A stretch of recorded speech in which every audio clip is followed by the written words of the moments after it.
Buenos días, buenas tardes o buenas noches. Gracias por acompañarnos. Este va a ser un programa un poco especial. Un poco especial porque va a ser un programa de repaso, pero también de prospectiva. ¿Por qué de repaso? Creemos que tenemos que recordar nuestros hábitos escolares y con el fin de curso hacer una especie de review, de repaso de qué ha sido qué ha ocurrido durante este curso, cuáles han sido los hechos más determinantes, a juicio, por supuesto, de nuestros analistas. Y también con una parte de prospectiva, qué creemos que va a ser necesario apuntar, señalar, subrayar en rojo o en el color que ustedes quieran en el calendario de la temporada que viene, de la 22-23.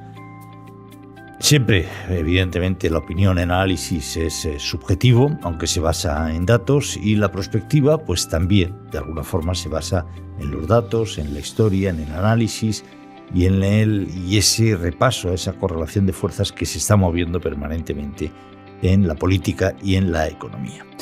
Por lo tanto, con esas connotaciones que ya les adelanto, que ya les anuncio, pues presento a los invitados de este episodio. Alejandro Ramírez, ¿qué tal? Hola, muy bien, Juan. ¿Cómo estamos? Desde nuestro corresponsal, más quisiéramos, pero no en Londres, en cualquier parte, Miguel Ángel Idígoras, que hoy está en Londres y al que le agradecemos su presencia y el esfuerzo que hace rompiendo la agenda para estar con nosotros en la grabación de este programa. Y Xavier Bru de Sala, ¿qué tal, Xavier? Buenas, muy bien. ¿Cómo estamos? Perfecto. Pues sin más, si os parece, empezamos ya. Pues adelante. Empezamos temporada 2021-2022, curso 2021-2022. Si os parece, todavía para desmenuzarlo más, dividimos política, economía y sociedad, con unas etiquetas muy de periódico, de diario, pero política, os lo pongo fácil para empezar. ¿Qué creéis que ha sido lo más relevante de este curso que hoy ponemos sobre el tapete de la plaza? Alejandro. Bueno, es difícil elegir, ¿no? Porque han pasado tantísimos acontecimientos que quedarnos con uno solo es prácticamente imposible, ¿no? Quizás el más llamativo por inesperado y por lo que todavía queda por saber y por aclarar está la cuestión del espionaje, primero a los catalanes y después esa revelación que hizo el ministro Bolaños inesperada sobre la intervención de los teléfonos del presidente y de algunos ministros, que eso ha llevado a una serie de acontecimientos que también iremos viendo, como el cambio de posición del presidente sobre el Sáhara, también la ruptura de relaciones comerciales con Argelia y finalmente el asalto a una valla de Melilla que está también dentro, que hay que introducirla dentro de estos acontecimientos. ¿Ese es a tu juicio el elemento más importante, uno de los elementos más importantes? Como el más llamativo, ¿no? Como algo que no podía estar. Luego también, lógicamente, metería en el saco la crisis del Partido Popular, cómo vivimos en directo lo que parecía que iba a ser la explosión del partido, que la seguimos en tiempo real, y la capacidad al mismo tiempo que ha tenido de regenerarse, de recuperarse, que en prácticamente un mes cerró unas heridas que parecía que iba a ser imposible de cicatrizar con tanta rapidez y lo logró. Y posteriormente el triunfo electoral de Moreno Bonilla con una mayoría absoluta que yo creía también que estaba ya desaparecida del mapa político, que con la fragmentación del voto, con tantos partidos, con esto era ya imposible ver que una sigla aglutinaran esa cantidad de votos. Eso también creo que es uno de los puntos más importantes de este. Venga, en política, Miguel Ángel, tus dos. Sí, bueno, quizás es una cuestión que igual abordamos luego porque tiene que ver más quizás con la economía, ¿no? Pero bueno, yo creo que nos está afectando en general, que es la guerra de Ucrania, ¿no? Pero la guerra de Ucrania, lo que pasa es que quizás hay que dejarla más como un factor externo, aunque bueno, o Alejandro y Iván seguro que saben más de esto, de cómo puede afectarnos económicamente, ¿no? Y luego coincidir, sí, con Alejandro, hay varias cuestiones, pero yo creo que La salida de Pablo Casado, la crisis en el PP, la llegada de Feijóo, que ha desencadenado, bueno, pues luego la mayoría absoluta en Andalucía. Yo creo que hay un antes y un después, ¿no? Del momento político español, en el que creo que el gobierno empieza a darse cuenta de que hay un cambio de ciclo, aunque no lo reconozca, hay un cambio de ciclo, y ese cambio de ciclo se ha producido ahora, ¿no? Al final de esta temporada, y vamos a ver exactamente qué consecuencias tiene más adelante, ¿no? Con la llegada del otoño. Y luego la situación, efectivamente, también, aunque en Marruecos, más que política exterior, casi debemos analizarla muchas veces como parte de la política interna, la crisis migratoria y el hecho de reconocer el Sáhara como parte de la soberanía marroquí, que es una decisión histórica y además tomada de una manera, bueno, hemos analizado muchas veces, no tan personalista por parte de Pedro Sánchez. Ahí hay una cuestión todavía que está en el aire. Vamos a ver exactamente qué es lo que ha llevado al presidente del gobierno a tomar esa decisión. Yo creo que la respuesta a esa pregunta es la respuesta del millón, ¿no? Las malas relaciones que esto ha generado con Argelia y la crisis migratoria, que yo creo que Argelia está teniendo mucho que ver, no se dice, pero yo creo que está teniendo que ver en esta última crisis en Melilla, ¿no? El origen, si es que es así, sudanés de la mayor parte de los subsaharianos que estaban en este asalto a la valla de Melilla, yo creo que tiene que ver con la crisis argelina. Ya lo iremos viendo con detalle, pero básicamente yo creo que esos son los elementos que marcan el final de la temporada política en España. Xavi, no te oímos. Me parece, Xavi, estás silenciado. Perdonar. Por decir, no exactamente, bueno, con otras palabras, sí. El curso, yo creo que es un curso políticamente en España de declive y auge del PP, en una curva así, pero realmente en V, como dicen los economistas, pero en política, ¿no? Pam, pam. Y después consolidación sobre bases demasiado débiles y declive del PP, del PSOE. Es decir, el PSOE pensaba que estaba ya, digamos, un camino, no de rosas, pero vaya bastante tranquilito hasta el final de legislatura y tal y cual, porque además Pablo Casado era un chollazo para el PSOE tremendo y para Pedro Sánchez. Y bueno, y entonces esto ha tropezado, un tropezón, otro tropezón, y sobre todo pues se ha topado con este cambio en el PP que ha salido disparado hacia arriba y no parece que haya quien lo pare o que lo pare, ¿no? Y bueno, y después sí, en el aspecto yo creo que Miguel Ángel ya ha focalizado el tema, que son las fronteras de Europa, ¿no? Es decir, no podemos ceñirnos solo a España, pero yo creo que aquí nos afecta y nos afectará todavía mucho más la guerra de la agresión de Putin a Ucrania. Esto es, yo creo que muy, muy, muy relevante y lo será muchísimo más. Y la prueba es que la escalada de Putin destruyendo un centro comercial.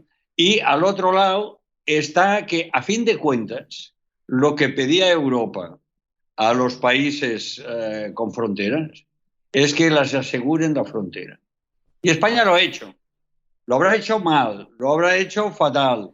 Ahí están los muertos sobre la mesa, pero recordemos los asaltos a la valla, cómo se saldaban. ¿Y qué hacía Marruecos cuando Marruecos podía instigar o no instigar o tal y cual? Bueno, pues ahora resulta que Marruecos es el gendarme, y como Marruecos es el gendarme, Marruecos es el que mata, pues bueno, Europa está tranquila. ¿Que hay un tanto de hipocresía o mucha de hipocresía? Naturalmente, pero de esta hipocresía no participa solo España, no participa toda Europa, porque en Turquía es exactamente lo mismo, es un país que cobra para eliminarnos el problema o retenerlo fuera de nuestras fronteras, ¿no? Por lo tanto, duele, y a mí particularmente me duele mucho los muertos, esta política, pero es la política la que hay, la real política europea es esta. Y mucho peor la La de Rusia, que no siendo una potencia económica, sí que tiene una capacidad destructiva, probablemente la segunda capacidad destructiva más letal del mundo, ¿no? Y esto yo estoy viendo, me parece que está dispuesto a ir escalando y destruyendo, y tiene mal pronóstico. Tiene mal pronóstico en los meses y a lo mejor los años venideros, aunque el declive de Rusia está absolutamente más que asegurado. Yo estoy básicamente de acuerdo con vosotros. Yo creo que dentro de este país la clave ha sido muy importante esa crisis y resurgimiento, como hablaba Xavier, del Partido Popular. No deja de ser el primer gran partido de la oposición después del partido del gobierno y, según las encuestas en estos momentos, el primer partido en España, al menos en preferencia del electorado. Y a mí me gustaría, y evidentemente eso coronado, de alguna forma, o premiado con el éxito rotundo en las elecciones andaluzas. Yo creo, le hemos dado muchas vueltas y por tanto no tiene mucho sentido insistir. Se trata aquí únicamente de poner sobre la mesa los hechos más importantes. Pero a mí me llama la atención de las últimas declaraciones de Feijóo el pragmatismo de este hombre, de Feijóo y de su equipo.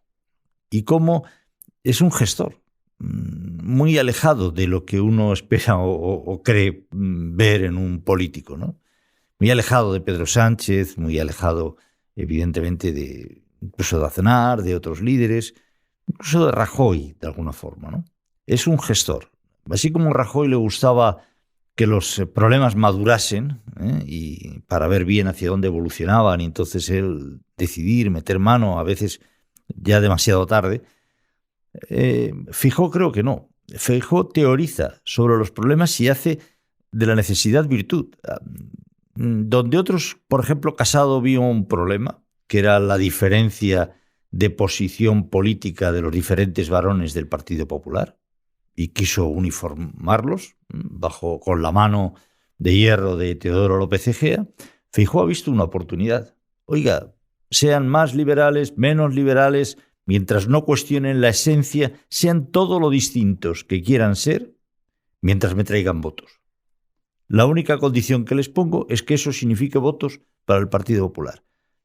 Es algo absolutamente antagónico a lo que había predicado y sobre todo actuado, trabajado el equipo anterior de Pablo Casado. ¿Eso es bueno o malo? Bueno, no lo sé. Eso es lo que es. Y de momento parece que no le va mal. Ese es el PP que tengo la sensación que vamos a ver, y luego ya en la segunda parte analizaremos si efectivamente va a ser así y qué réditos puede obtener o qué problemas se puede enfrentar. Yo creo que políticamente hemos visto ese auge, ese declive y auge del Partido Popular, y hemos visto también, al menos hasta ahora, una cierta degeneración del partido que está en el gobierno, de Pedro Sánchez. Y hemos visto una degeneración absoluta del gobierno de coalición, que ha llegado ya incluso a ofrecer imágenes muy patéticas. Muy patéticas. Yo creo que eso confirma que este gobierno es bastante irrepetible, pero eso también lo veremos después. Entre otras cosas porque también eso se da en un proceso de autodestrucción de la izquierda, como en su momento analizamos en las elecciones andaluzas. Completamente de acuerdo con vosotros. Yo creo que la guerra ha irrumpido. La guerra va a cambiar muchas cosas. Ha cambiado ya muchas cosas. De hecho, el presupuesto o la táctica o la industria militar, las preocupaciones militares de estar probablemente en el puesto 51 o 52 de las preocupaciones de los españoles. No sé si hubiera una encuesta ahora del CIS, probablemente se habrían situado en el tercer, cuarto o quinto problema, porque está ahí. Y por lo tanto a mí la guerra me parece algo tremendo. Me parece tremendo también un elemento no solucionado, el tema de la crisis que abre Pedro Sánchez, una crisis más, con su volantazo respecto del Sáhara. Yo no voy a entrar en si es bueno o malo, si lo han hecho o no lo han hecho, pero es que cada decisión que toma cuesta trabajo de entender. No se ha entendido el volantazo respecto del Sáhara, pero no se ha entendido después la manera tan absolutamente obsequiosa y generosa con que ha alabado. Tenían otras muchas posibilidades la actitud de Marruecos. Y yo creo que ahí todavía faltan muchas cosas por explicar y nos faltan muchas cosas por conocer. Y evidentemente eso podría estar vinculado a lo del tema del espionaje. No lo sé. ¿Algún comentario más sobre el curso 21-22? Xavier, sí, estás silenciado. Xavier, estás silenciado. Otra vez, un apunte de futuro, yo creo que... Futuro luego. Que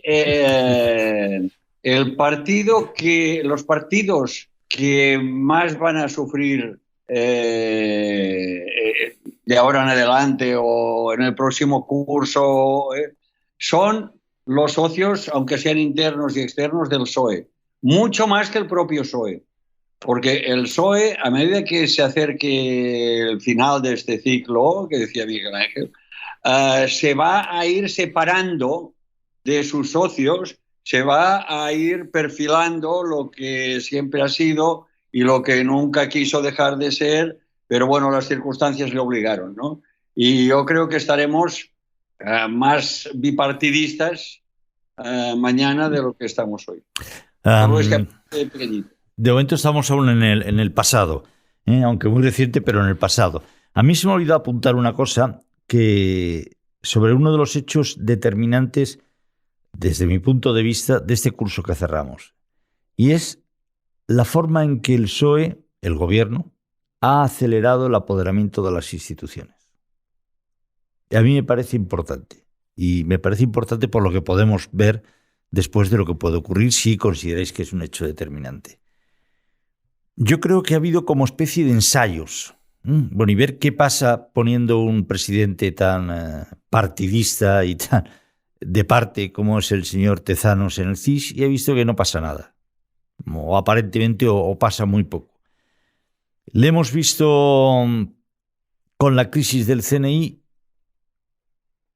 Hombre, yo creo que en global sí que influye, pero sigue, no pasa nada. Hemos visto que es el gobierno menos transparente de los últimos años. Hemos visto lo que ha ocurrido con la Fiscalía y lo que ha ocurrido con el Consejo General del Poder Judicial. Hace una ley para laminar los poderes del Consejo General del Poder Judicial cuando ve una rendija, una ley sobre el Consejo General del Poder Judicial. No estamos hablando, repito, que no es sobre el Instituto Nacional de Artes Escénicas, con todo el respeto que me parece el Instituto Nacional de Artes Escénicas, sino sobre el Consejo General del Poder Judicial. Cuando ve un resquicio para aprovecharse, cambia la ley que él mismo ha impuesto mientras está negociando con el Partido Popular, que inmediatamente rompe amarras. Esta utilización tan grosera que yo sinceramente no había visto nunca hasta ahora en la democracia española, me parece que forma parte de un ensayo que para mí es uno de los hechos significativos de esta temporada que acaba. Sí. Y que hemos visto ya hace 2 o 3 semanas con la dimisión forzada del presidente del Instituto Nacional de Estadística, simplemente porque no estaba de acuerdo con las tesis que defendía, no se sabe de dónde, el gobierno de España. No, esto yo lo he bautizado como la tezanización de las instituciones del Estado, ¿no? Que es lo que está intentando llevar a cabo Sánchez. Hizo ese primer ensayo, como bien comentaba Juan, y ahora intenta replicarlo en el resto de las instituciones. Si el Instituto Nacional de Estadística no da los datos que yo quiero, el crecimiento si es un 0,2% del PIB trimestral, lo consideran pírrico y lo consideran que es superior, pues van a buscar la manera de crear una realidad paralela, que ese discurso paralelo que ellos llevan alejado de la realidad, pues lo quieren ver reflejado en datos, aunque no sean ciertos. Empezó con el CIS, con unas encuestas que ya se han visto cómo ha sostenido al partido del gobierno hasta el último momento, porque cuando en la encuesta de Andalucía puso por delante al PP, es que ya era tanta la ventaja que llevaba que era imposible poner por delante al PSOE. Pero claro, el porcentaje de votos que le dio, de votos que le atribuía, ha estado muy por debajo de lo que después fue la realidad.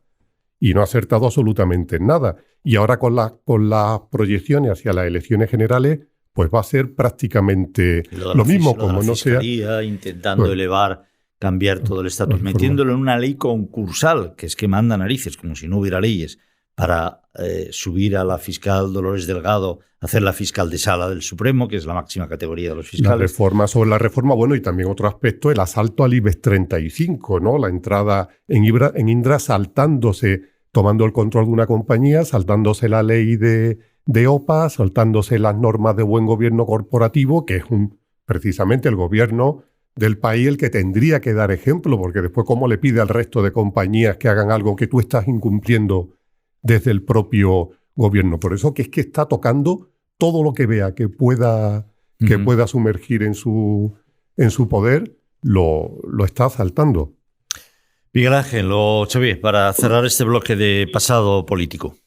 Sí, no, a mí es una de las cuestiones más preocupantes. Yo creo que lo que está ocurriendo ahora es lo que decía Alejandro, esta colonización por parte de Pedro Sánchez y del gobierno de muchos estamentos del Estado en los que los está intentando controlar de manera absoluta de cara a una derrota electoral, ¿no? Y hablábamos muchas veces de parecidos, diferencias, analogías y diferencias respecto de Venezuela, ¿no? Pues, y recordábamos, bueno, en España, yo creo que en Europa tenemos resortes democráticos, nuestra democracia tiene resortes y botones de alarma, ¿no? Que hacen que en un momento determinado se rebelen contra cualquier intento de control del Estado con mecanismos como los que hemos visto, lo de Indra, ¿no? A mí me preocupa que en un momento determinado la democracia española o el sistema democrático español no tenga capacidad de respuesta. Yo creo que sí lo habrá, ¿no? Hay una oposición importante. El Partido Popular en este sentido me imagino que tomará cartas en el asunto, pero responde a esa vieja no teoría y práctica de la izquierda tradicional que un día se le escapó a Errejón cuando dijo que lo que hay que hacer cuando uno va a la oposición, mejor dicho, cuando está en el gobierno, es tratar de estar en todos esos estamentos económicos, políticos y sociales de tal manera que cuando te vayas a la oposición lo sigas controlando. ¿Para qué? Para que luego puedas volver y tengas un control efectivo de la situación. Esto les ha pasado a muchos partidos, ¿no? Al PRI, y yo recuerdo al PNV. El PNV, en ese cortísimo espacio de tiempo que estuvo en la oposición, cuando Patxi López fue el lehendakari, el PNV lo que demostró es que en la oposición seguía controlando el país de arriba abajo, en todos los estamentos, porque claro, llevaba 40 años, había estado 40 años en el poder teniendo un control social y clientelar del país absoluto, ¿no? Entonces, yo creo que Pedro Sánchez está imitando esa forma. No lleva tanto tiempo, pero por eso precisamente está acelerando ese control social, político y económico de todo cuanto puede, ¿no? Yo espero que el sistema democrático español tenga recursos y resortes para poder evitar que esto sea así, ¿eh? Xavier, ahí, muy bien. Hablando a la primera. Las municipales y autonómicas. Después. Un resorte que ya veremos todo lo que salta por los aires con este doble resorte, ¿no? Es una situación, digamos, no se puede andar a la desesperada. Hay que aceptar un poco los hechos, hay que ser humilde y no hay que vender humo, y menos cuando todo el mundo sabe que lo que hay debajo es hielo, ¿no? El hielo no produce humo, ¿no? Pues no venda usted humo, ni se cargue a los que están diciendo que estamos en periodo de casi hibernación de heladas y peores que van a venir. Y bueno, y ya no paso al tema social de la pandemia y tal, porque después un maestro y esperamos su batuta. Economía, inflación. Sí, ese ha sido el tema central que venía antes de la guerra de Ucrania, ¿no? Por los cuellos de botella que se crearon en los suministros por la pandemia. Es verdad que ya venía de unos niveles altos, pero la guerra ha acabado por desbocarla. Y ese es el peligro al que nos enfrentamos y que ha provocado también el cambio en las políticas de los bancos centrales, que han tenido que acelerar la subida de tipos con una agresividad que no se veía en 30 años. Recuerdo que hace muy poco la propia Christine Lagarde, la presidenta del BCE, decía no hay prisa, no vamos a subir tipo en 2022, ¿no? Y fijaros lo que se nos viene encima.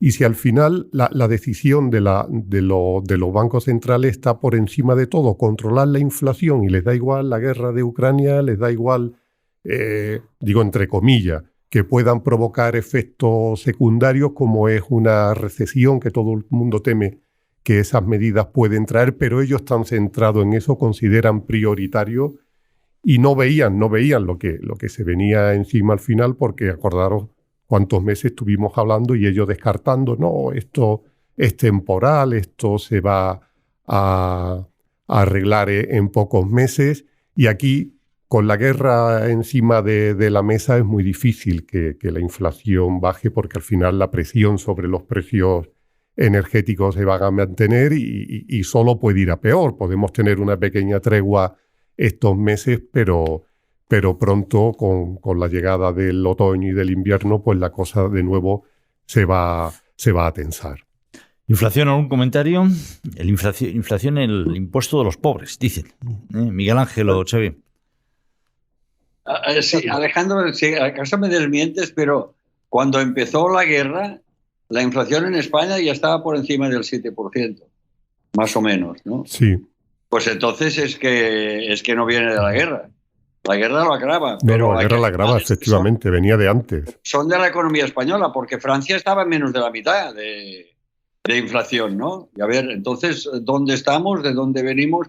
Estamos en el final del dinero gratis. Estamos, yo creo que en el final de una de las cosas que tal vez ha pasado desapercibida, como si fuera una cosa de medio broma, que es muy común entre, yo creo que la mayoría de los ciudadanos españoles. Es decir, España es un desastre, España...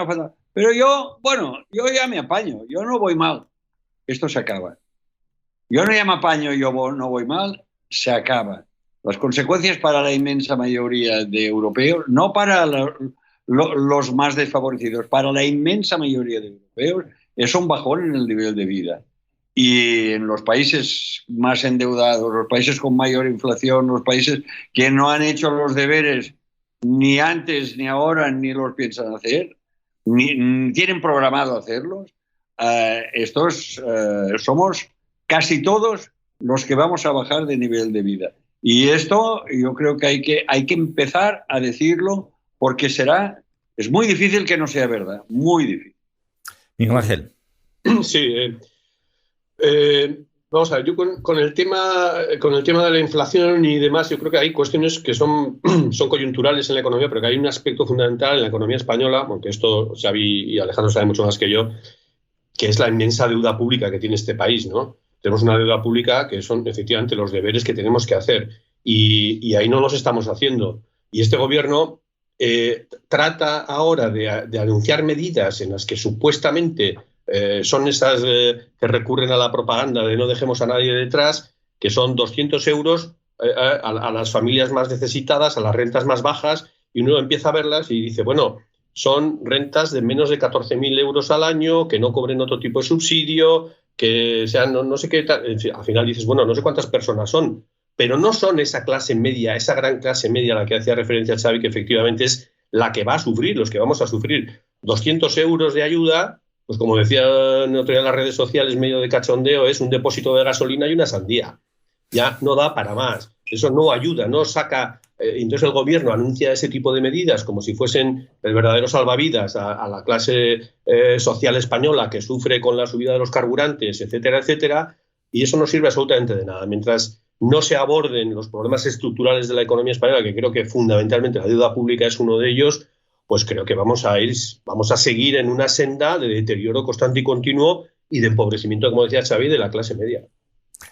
Sí, yo creo que hemos estado muchos años drogados, a lo mejor es una palabra muy fuerte, pero casi atontados, con dinero gratis, que esa es la palabra desde mi punto de vista clave, que explica todo lo demás. Explica la inflación, explica la deuda, explica muchos de los problemas que tenemos ahora. Llevamos, no recuerdo Alejandro, pero debemos de llevar como 3 o 4 años al menos casi con tipos de interés, con un Euribor, tipo de interés negativos. Sí, entre 4 o 5 años. 4 o 5 años. ¿Pero sabéis lo que eso significa? Bueno, al principio muy bien, ¿no? Porque venga, da una hipoteca y ves al final de la hipoteca, si la has negociado, tipo de interés real que usted paga, un 0,1, 0,2, 0, tipos de interés negativos. Eso es mentira, eso es un espejismo. Eso al final se paga. Eso genera efectos inflacionarios porque si que te dejen dinero no te cuesta nada, evidentemente lo gastas y satisfaces tus necesidades e inviertes. Si inviertes todavía, eso se va a acabar y se va a acabar bruscamente porque nada es gratis y tampoco es gratis el dinero. Había un estupendo blog que era nada es gratis, me parece. Y eso es lo que vamos a pagar de alguna manera. Venga, hemos tocado más o menos el tema económico, está claro, el tema de la deuda, lo ha puesto la brutal deuda que tenemos en España. Y que todos casi somos conscientes, menos el gobierno. Es que hace unos días leí uno de los últimos nombramientos que había hecho el gobierno. Y voy a dar el nombre del cargo, porque no es broma, os lo prometo. Este es el último nombramiento que yo sepa, que leí por lo menos hace un par de semanas aproximadamente, que había hecho el gobierno. Había nombrado al director del Departamento de Coordinación Informativa de la Secretaría de Estado de Comunicación. Pero el coordinador informativo de la Secretaría de Estado de Comunicación no es el secretario de Estado de Comunicación. Entiendo por definición, ¿no? Que es el que coordina la comunicación y por lo tanto la información del gobierno. Pues él ha nombrado al director del departamento, nombró hace, ya digo, pues unos 10, 15 días, no lo sé, director del Departamento de Coordinación Informativa de la Secretaría de Estado de Comunicación. Al parecer no es un cargo de nueva creación. Parece que ya había alguien ejerciendo esta tarea tan dura. Pero bueno, hubiera sido quizá una buena ocasión para cargarse al coordinador del que coordina. Lo ponía solo como un ejemplo. Sociedad. No sé a qué se refería Xavier. Yo creo que aún tenemos que descubrir al hombre post-pandemia o no. Una de las sorpresas es que parece ser que no hemos acabado con la pandemia, contra lo que muchos queríamos ver. Tampoco parece que sea tan grave, pero ojo, porque sigue habiendo hospitalizaciones. No lancemos las campanas al vuelo. Tenemos que lanzar las campanas al vuelo de que no estamos en aquellas cifras de fallecimientos de hace 1 o 2 años.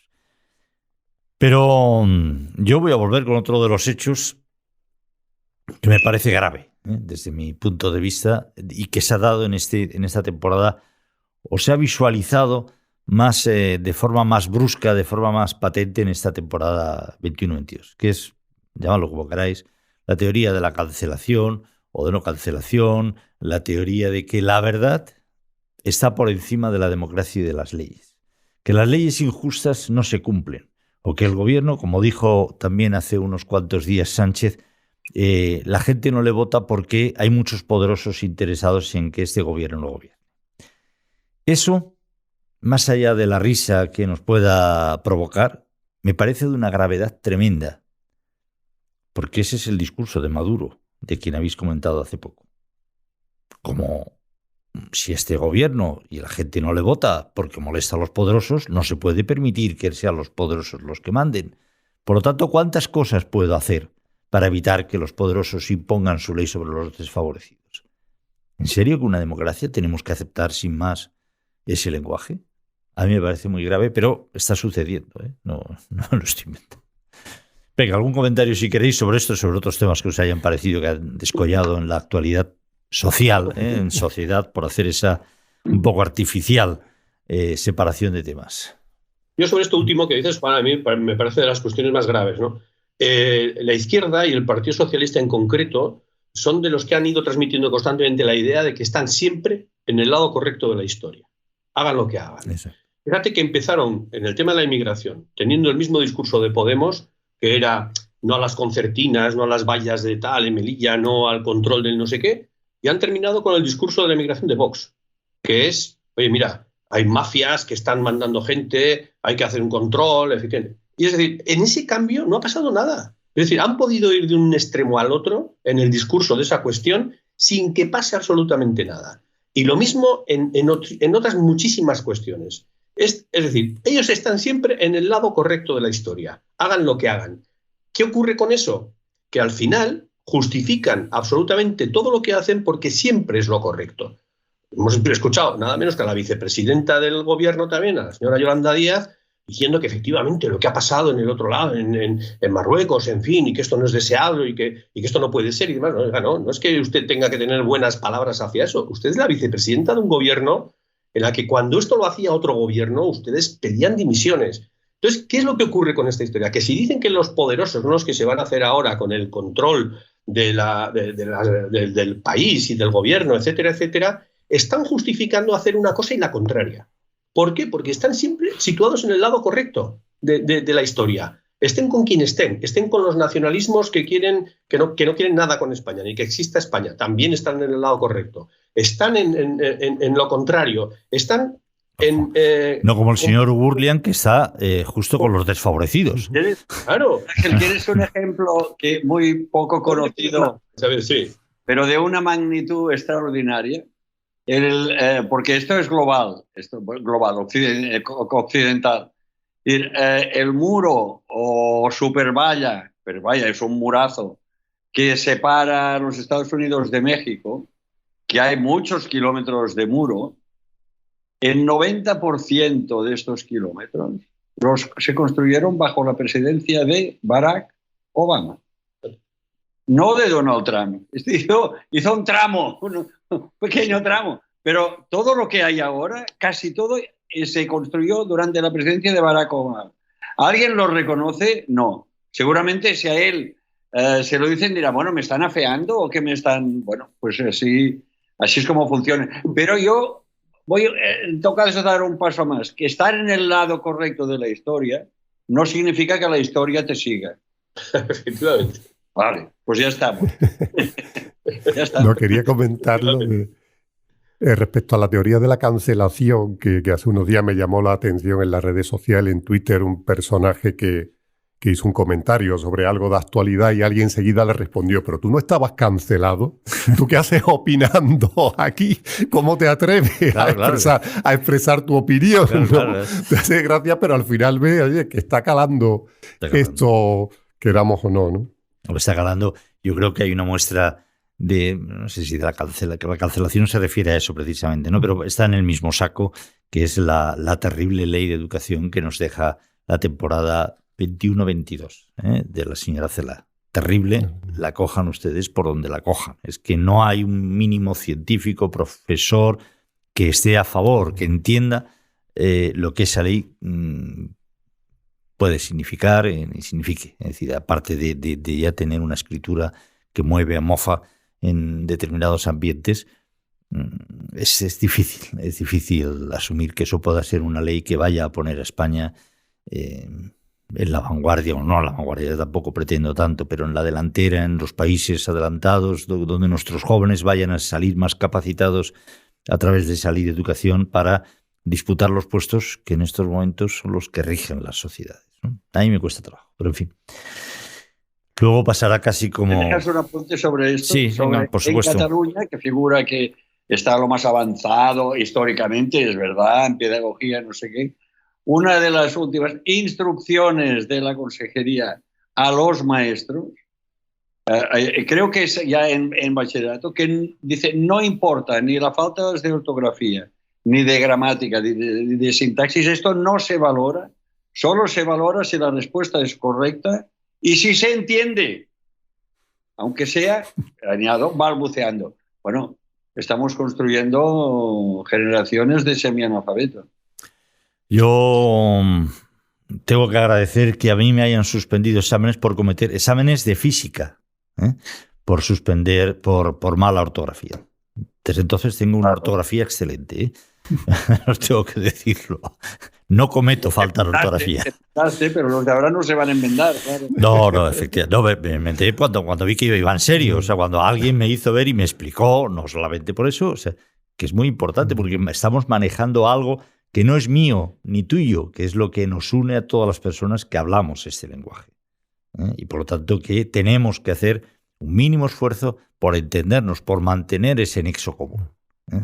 Lo contrario nos lleva al gruñido, ¿no? Y cada uno pues utiliza las palabras que quiera, los sonidos que quiera, etcétera, etcétera. En fin, oye, chicos... Hay algo de ingeniería social, ¿no? En todo claro, esto también. efectivamente. Hay algo de ingeniería social. Yo creo que quienes han estado haciendo en este último gobierno una ley de educación como la que han hecho, tratan de borrar del mapa de la educación la excelencia. Es decir, a chicos que puedan tener proyección educativa y potente y excelente en muchos campos y en muchas materias, pues los igualan con la parte de abajo en ese eslogan de no dejar a nadie atrás. Y entonces ahí están generando una sociedad en la que efectivamente, como la excelencia está mal vista, porque eso suena a élite, suena a clases dominantes, suena a futuros empresarios y gente con mucho poder, pues eliminamos a esta gente. Es como suele decirse, ¿no? ¿Qué es la mejor manera de evitar que haya pobres? Eliminemos a los ricos. No es verdad, no, oiga, elimine a los pobres, no elimine a los ricos. ¿No? Si quiere acabar con la pobreza, elimine la pobreza, no a los ricos. Bueno, pues con la educación están haciendo lo mismo, es decir, eliminan cualquier posibilidad de excelencia y los igualan a todos en el mismo sitio. Así ya no hay analfabetos. Como no hay chicos y chicas con una gran capacidad, todos tienen la misma, ya no hay analfabetos, ya no hay. Eso es una ingeniería social de una estructura mental que, bueno, pues nos va a llevar a donde nos va a llevar. Curso 22-23, amigos. Nadie destaca en nada, en ningún campo, sin tener una memoria más que ordinaria. Y eso fue lo primero que se cargaron. Exacto. Esto ya lo primero. Es que es imposible sin una memoria por lo menos destacada, importante, notable, por no decir superior, es imposible destacar en nada, ni en deportes, ni en nada, en nada y en nada. Bueno, pues y yo creo que los de arriba sí que se cultivan la memoria. Y si no, se van para abajo. Me temo que vamos a hablar más del pasado que del futuro, lo cual no deberíamos. Vamos a hablar del futuro. ¿Cuáles son los hechos y aquí ya no voy a hacer distinción entre social, economía, ya me es igual, dado el tiempo que estamos empleando? Los hechos más importantes que a vuestro juicio van a marcar la agenda de esta temporada que viene. Alejandro. Bueno, yo desde el punto de vista económico seguiría las reuniones mensuales de los bancos centrales donde van a decidir qué ritmo de subida de tipos de interés van a llevar, porque eso va a tener sobre todo en la economía española un impacto brutal y en muchísima gente, ¿no? Cuando esta subida se vaya acelerando según ese ritmo. También la subida del Euribor, que ya antes de empezar la escalada de los tipos ha pegado un subidón tremendo. Y esto va a suponer un encarecimiento brutal para las hipotecas si mantiene este mismo ritmo que ha sorprendido a los expertos. Creo que eso es importante, ver también cómo se va a ir comportando la inflación en este periodo, y luego creo que el tema estrella pues va a ser el año electoral, que ya se pone en marcha la maquinaria con las municipales, las autonómicas y como colofón las generales, ¿no? ¿En diciembre del 23? Yo creo que sí, que no... Creo que tocan, hay límite hasta febrero, hasta en noviembre del 23 o hay límite hasta febrero del 24. Hasta creo, febrero, ¿no? Puede ser. Bueno, parece, ¿no? Sánchez, viendo la situación, ya manejará los tiempos y dependiendo de cómo le vaya. Si ve que va mal, pues va a apurar hasta el último minuto, si tiene que salir de la Moncloa, pero es verdad que al final vamos a vivir en un permanente estado electoral, y si la situación económica sigue torcida, no se recupera y vemos esos datos, pues yo creo que vamos a tener un ambiente caldeado también que puede enrarecer el otoño y el invierno. Con el verano, los buenos datos de turistas y las proyecciones, pues va a dar un respiro a la economía. Pero si esto no nos remonta, creo que al final vamos a vivir unos meses intensos. Miguel Ángel. Después del verano. Sí, yo un poco en la línea de lo que dice Alejandro, creo que puede haber un elemento que distorsione la situación política en el país, que es el tema de las pensiones, ¿no? Si tal y como exige Europa, nos va a exigir Europa en el tema de las pensiones, y a Escrivá le obligan a tomar determinadas decisiones al respecto, y la más importante es como anuncien que no se pueden incrementar las pensiones según el IPC, pues yo creo que ahí va a haber más que palabras, posiblemente, si el gobierno se encuentra en esa situación. Y luego yo creo que va a haber un elemento importante, creo, que es el tema de la guerra, el tema del conflicto de Ucrania. Creo que después de un buen verano, en el sentido de que nosotros tengamos turismo y demás y tal, vamos a entrar en un momento en el que el invierno va a hacer que paren las hostilidades bélicas. Yo creo que va a llegar el llamado, el histórico general invierno. Los rusos y demás, yo creo que pararán desde el punto de vista bélico, pero ahí vamos a entrar en la guerra energética. Ahí Putin va a dejar de usar los cañones y va a utilizar el gas, cerrar el grifo. Se encuentra en una situación ahora económica, creo que se ha declarado la quiebra, ¿no? O le han declarado desde Europa la quiebra a Rusia. No sé exactamente eso. Ellos lo han negado, pero...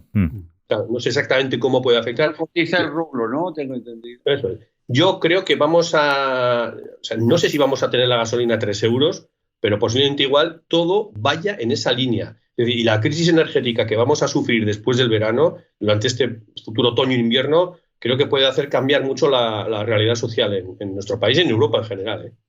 Xavier.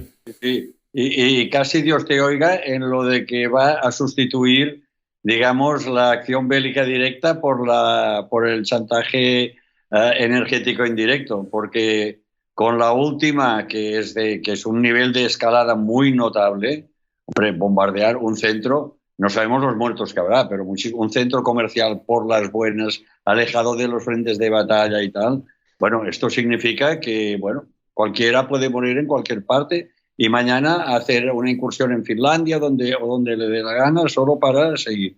Bueno, una cosa puede ir con la otra. Y sobre que decías, las pensiones, la deuda, el final del dinero gratis, que decía el portador de nuestra batuta, doblar el gasto social, lo acaba de decir Joe Biden. España tiene que... el gasto social, el gasto militar. España tiene que doblar el gasto militar. Bueno, esto con la deuda y el final del dinero gratis, ¿cómo se arregla? ¿Cómo se paga? Mira, yo creo que... se paga? Pues se paga con pensiones, ¿no? Sí, quitando de las pensiones. ¿De dónde quieres quitar? Evidentemente. De la obra pública, poquito porque no hay mucha. Bueno, pues los pensionistas van a sufrir y no solo ellos. Mira, creo que se hablaba estos días, no lo sé al final cómo quedarán o no lo sé, porque una cosa son las declaraciones de la OTAN, los proyectos y lo que se habló en la cumbre, pero creo que se está hablando de incrementar la fuerza de intervención de la OTAN de 20.000 a 300.000 personas. La fuerza de intervención inmediata de la OTAN. Esos son muchos sueldos más, ¿eh? De 20.000 a 300.000. Y además que no van a ir con las manos en los bolsillos. Habrá que dotarles de armamento, habrá que dotarles de... Y no van a estar tampoco solo con el rifle, ni con el hacha. O sea, habrá que... Es decir, de 20.000 a 300.000 la fuerza de armamento. La fuerza, de intervención de la OTAN. Yo creo, y aquí tenemos un magnífico número, que aún ustedes pueden... A ver si lo coge bien la cámara, que no estoy viendo. Espero que sí. De Medium, que es la revista trimestral de economía digital, La encrucijada de la defensa, donde se abordan esos y otros temas. El mundo tiene que cambiar, va a cambiar, metemos en otra escala de presupuestos, necesariamente. Vamos internamente a ver qué ocurre en las municipales y autonómicas, fundamentales porque si ya las elecciones autonómicas andaluzas han supuesto un cierto terremoto y han anunciado o han amenazado con cambios en sobre todo los partidos que las han perdido, pues habrá que ver si eso se consolida en las autonómicas y municipales, para las que queda muy poquito, apenas 9 meses aproximadamente. Y luego habrá que ver desde mi punto de vista, el tema del apoderamiento de las instituciones. Si a la desesperada lo va a acelerar o no. Y hay piezas que están ahí. Hay piezas que están puestas en el escaparate, como el Banco de España, el Consejo General del Poder Judicial y más IBEX. Recordemos que en su momento, a raíz de la entrada del gobierno, de la toma de control del gobierno de Indra por parte del gobierno, el PNV avanzó su peón y puso un consejero en ITP Aéreo. No quiero pensar si convierten el IBEX en una especie de nuevas cajas de ahorro. No quiero pensar lo que puede suponer un desembarco político en los consejos de administración de una buena parte de las empresas del IBEX en un momento en que muchas de estas empresas del IBEX van a necesitar de los presupuestos públicos para seguir funcionando, bien sea de una manera o de otra. En fin, anything else? Miguel Ángel, Xavier. Esto que dices de la entrada del PNV, fíjate que ahí entra el consejero es Joaquín Aperribay, el presidente de la Real Sociedad, cuya familia tiene la empresa Sapa, ¿no? Que es una empresa, bueno, originariamente fabricación de armamento, demás, bueno, pues como muchas empresas de la zona de Ibar, el Goibar y demás en Guipúzcoa, pero que luego se han ido derivando hacia componentes de militares y de tecnología de última generación, ¿no? Y han entrado ahí en Indra precisamente en un momento en el que se espera, y lo sabe el gobierno, el incremento que comentaba antes Xavi, el incremento del presupuesto hacia el armamento, ¿no? Y eso es muy importante. Y estas empresas están entrando, y fíjate, esta en concreto del PNV, ¿no? Y volviendo al tema, bueno, lo dejo ahí, si quieres seguimos hablando de política, pero bueno. No, comenta. No, bueno, decía, hablábamos del PP y de Feijóo, ¿no? Es cierto que, hombre, Feijóo es un gestor y va a pedir resultados, ¿no? Pero yo creo que va a conseguir muy buenos resultados en todas las autonomías, excepto en Cataluña y el País Vasco, que son los dos talones de Aquiles del PP, ¿no? Porque es así. Lo va a tener muy complicado, donde los dos nacionalismos son más fuertes y donde los dos nacionalismos van a seguir teniendo una pujanza importante, aunque en Cataluña esté el PSC y demás, pero en el País Vasco veremos qué es lo que hay, pero lo va a tener complicado. Carlos Iturgaiz, el PP tradicional en el País Vasco, lo va a tener complicado. Y ahí veremos a ver qué hace Feijóo. Lo que pasa es que posiblemente con un triunfo amplio en el resto de las comunidades españolas, pues posiblemente sea consciente de que esas dos comunidades son pues históricamente más complicadas, ¿no? Y más difíciles de abordar en su solución, por decir de alguna manera, solución. O por lo menos el hecho de que el constitucionalismo avance de una manera que no desaparezca, que es lo que en el País Vasco prácticamente está desaparecido y en Cataluña me temo que también, ¿no? Pero bueno, eso es un poco lo que yo creo que puede pasar. En Cataluña no. En Cataluña está volviendo el neoautonomismo sin lugar a dudas. Y yo creo, por mucho que los protagonistas del neoautonomismo son independentistas, pero tienen que conformarse con lo que hay. Y como no hay nada más, pues se van conformando poco a poco, pero se van conformando. Y yo creo que Feijóo en todo caso, va de gestor, pero tiene una inteligencia política importante. Y yo creo que todo lo que ha hecho hasta ahora demuestra que tiene una gran inteligencia política. Solo diré un ejemplo. Al tiempo que autorizaba los pactos de Castilla y León con Vox, votó 2 veces para salvar leyes del gobierno. 2 veces, equilibrando. Esto Casado ni se le hubiera ocurrido, ni a él ni a su equipo, que una cosa compensaba a la otra y se quedaba donde estaba. Y así podíamos dar muchos ejemplos de que este hombre tiene una gran inteligencia y capacidad política. Lo que no sabemos es qué nos depara, qué le depara el futuro, si va a ser un buen gobernante, no lo va a ser, pero que es de high level políticamente hablando, yo no tengo duda. No, yo creo que está marcado también por su paso al frente del Insalud. Eso hizo que la gestión se convirtiera en su gran obsesión y la ha mantenido a lo largo de toda su trayectoria política. Y es bueno, ¿no?, que gente que va a dirigir un país, que gente que está al frente de un partido hayan tenido esa responsabilidad de llevar a cabo una gestión tan exigente y tan intensa y tan bajo la lupa, porque al final los resultados se ven como está sucediendo con Feijóo. Sí, no, yo contaba al principio de este episodio la inteligencia política o de gestor. Igual no vamos a de decirles, oye, yo me gustan los Ayusos, los Moreno Bonillas y los López Miras, ¿eh? La única condición es que tenéis que dar resultado, tenéis que traer votos y tenéis que ganar. Y si no ganáis, pues seréis más a favor de la guerra cultural, menos a favor de la guerra cultural.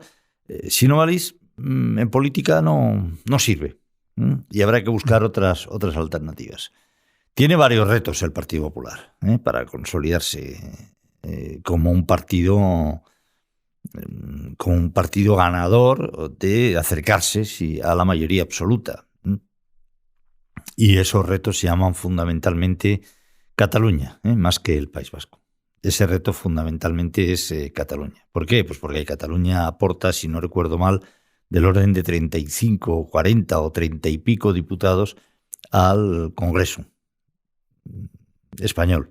Y por lo tanto... 40 creo. Pero en Cataluña puede rascar un poco de Vox y de lo poco que casi ha desaparecido el PP. Pero incluso en Cataluña, en el País Vasco, con la capacidad de arrastre en Andalucía, con la capacidad de arrastre del PP en Madrid, yo creo que lo creemos todos, que si fueran ahora las generales, no andaría muy lejos de la mayoría absoluta. Veremos. ¿Alguna cosilla más? Xavier, Miguel Ángel, Alejandro, ¿no? Os veo ya con cara, casi con el patito puesto, para ir a la playa. Os veo ya muy preparados.